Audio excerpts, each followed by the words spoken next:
Here's why communication isn't as simple as people make it out to be. So you might hear a lot of people, gurus, talking about how communication is super important in a relationship. And don't get me wrong, it absolutely is.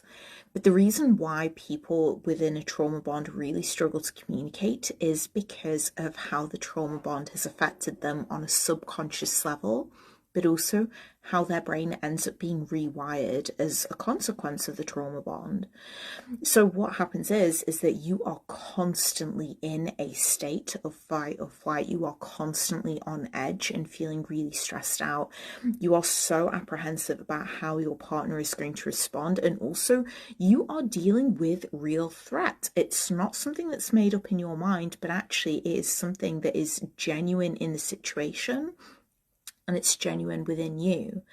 And so it brings up so many difficult issues that are so triggering. So the question is then, how will you be viewed? Are you good enough? Is your self-worth preserved? Are you actually safe to even communicate?